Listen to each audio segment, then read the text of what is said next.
Hi viewers, this is doctor शहर बानोही।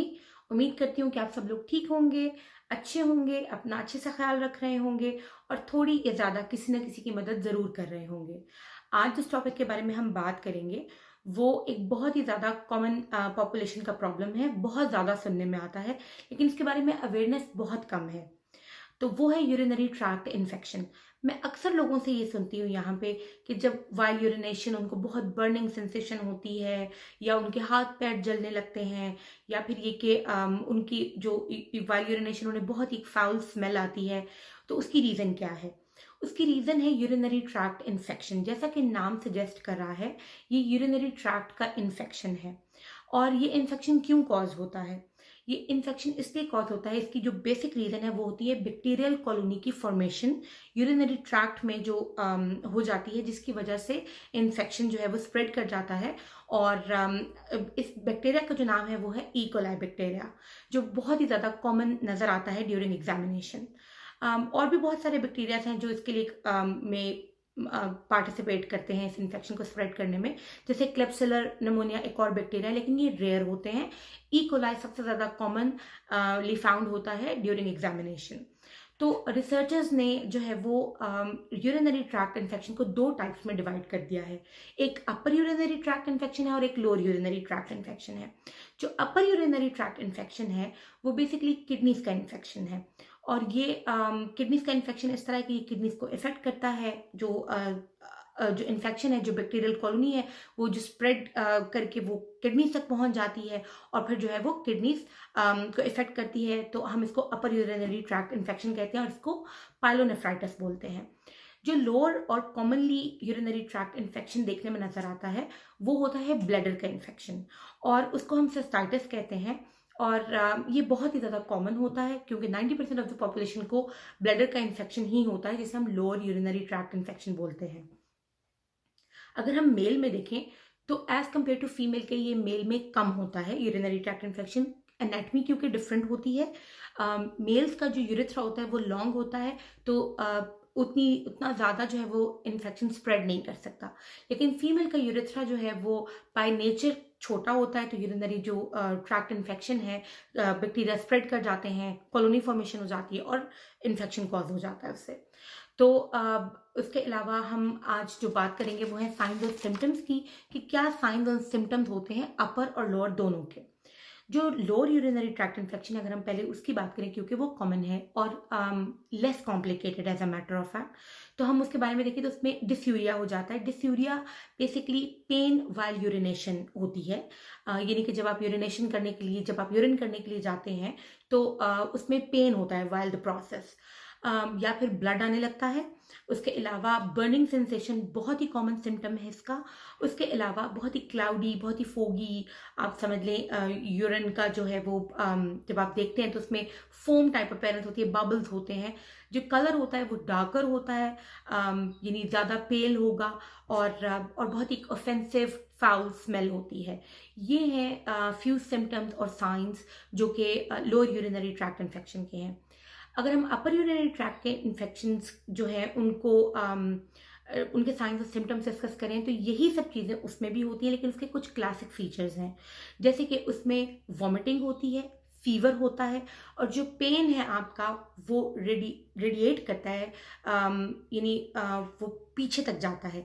मैं कोशिश करी हूँ कि मैं बहुत ही आसान अल्फाज में आपको समझाऊं, और बहुत ही सादा अल्फाज में आपको समझाऊं, ताकि आप इसको कैसे इससे बच सकें, और अगर आपको ये साइंस और सिम्टम्स हैं तो आप फौरन इसका ट्रीटमेंट ले सकें। तो अपर यूरिनरी ट्रैक्ट इन्फेक्शन जो है वो, क्योंकि हमारी जो किडनीज होती हैं वो हमारी लोअर बैक में लेफ्ट एंड राइट होती हैं, तो वहाँ तक पेन रेडिएट करता है, और जो है वो वॉमिटिंग और फीवर मैं आपको बता चुकी हूँ। अब इसकी ट्रीटमेंट के बारे में अगर बात करें तो लोअर यूरिनरी ट्रैक्ट इन्फेक्शन की जो ट्रीटमेंट है वो तो ये है कि आप ओरल एंटीबायोटिक्स लें। पाकिस्तान में जैसे एमोक्सिसिलिन मिल जाती है, ये 3 से 5 या 7 डेज तक जो है वो इसकी ट्रीटमेंट है। और जो है वो जो अपर यूरिनरी ट्रैक्ट इन्फेक्शन है, क्योंकि वो सिवियर ज़्यादा होता है, तो इसलिए जो है वो उसकी जो ट्रीटमेंट है वो क्या है कि आप उसके लिए पहले आईवी एंटीबायोटिक्स की तरफ जाते हैं, फिर उसके बाद आप अपना टेस्ट करवाते हैं, और फिर उसके बाद अगर वो जो रेशो होती है बैक्टीरिया की वो कम हो तो आप ओरल की तरफ स्विच करते हैं, और इवेंचुअली फिर आप अपना टेस्ट कराएं, अगर वो नेगेटिव आ जाए तो आप अपना कोर्स कंप्लीट करके, अपना साइकिल कंप्लीट करके एंटीबायोटिक्स को खुद हाफिज कह दें। अब हम ये बात करते हैं कि ये पता कैसे चलता है, यानी कि कैसे हमें पता चलेगा साइंस और सिम्टम्स के अलावा कि हमें लोअर है या अपर है या बैक्टीरिया की कितनी रेशो है उसमें। तो जो सबसे पहले वो तो है genital examination with the help of a swab. अगर आप स्वैब टेस्ट कराते हैं, क्योंकि बात वही सेक्सुअली ट्रांसमिटेड डिजीजेस में आ जाता है, क्योंकि इन्फेक्शन जो है वो सेक्सुअली ट्रांसमिटेड हो जाता है एक से दूसरे में, तो अगर आप वो करा ले स्वैब तो उससे पता चल जाएगा, क्योंकि डिस्चार्ज से भी पता चल जाता है, स्मेल से पता चल जाता है। उसके अलावा यूरिनरी डिपस्टिक टेस्ट एक और होता है, अगर आप वो कराते हैं तो उससे भी इसका पता चल जाता है कि रेशो कितनी ज़्यादा है। अगर फीमेल्स में जो डिपस्टिक है वो पॉजिटिव है फिर तो आप एंटीबायोटिक शुरू कर दें, और अगर वो नेगेटिव भी है तब आप यूरिन सैंपल, डॉक्टर को बोलेंगे आपका यूरिन सैंपल दें, और ताकि पता चले कि उसमें कितना ज़्यादा बैक्टीरिया है और कितना प्रोटीन लेवल है उसके अंदर, उसके हिसाब से फिर आप अपनी एंटीबायोटिक शुरू करें। उसके अलावा एक और टेस्ट होता है जिसे हम कहते हैं BHCG सीरम टेस्ट। ये हम यंग फीमेल एडल्ट में कराते हैं, ताकि पता चल सके कि क्योंकि ये भी ऐसा टेस्ट है जिससे आप डायग्नोज कर सकते हैं कि बैक्टीरिया जो है वो कितना ज़्यादा है। तो ये सीरम टेस्ट होता है, ये 2-3 ब्लड टेस्ट आपने कराने होते हैं, फुल ब्लड काउंट कराना होता है, CRP कराना होता है, BHCG कराना होता है। तो ब्लड टेस्ट से भी आप इसको रिकग्नाइज कर सकते हैं, आपको पता चल सकता है, डायग्नोज हो सकता है। तो ये तो हो गया जो हम लोगों ने डिस्कस किया कि क्या चीज़ें हैं जो कि एंटीबायोटिक्स आप यूज़ कर सकते हैं ट्रीटमेंट के तौर पर, आप क्या करा सकते हैं, जो टेस्ट लैब में करवाने होते हैं, जो डॉक्टर आपको लिख के देता है, साइंस और सिम्टम्स हमने डिस्कस कर लिए। अब मैं आपको ऐसी चीज़ें बताती हूँ जो कि वैसे तो शायद इतना ज़्यादा हम नहीं समझते इसको कि एंटीबायोटिक्स तो क्योंकि मेडिसिन है जो हमने लेनी है, लेकिन हम फ्यू स्टेप्स क्या फॉलो कर सकते हैं जिससे हम इसको अवॉइड कर सकते हैं, जिससे हम बच सकते हैं।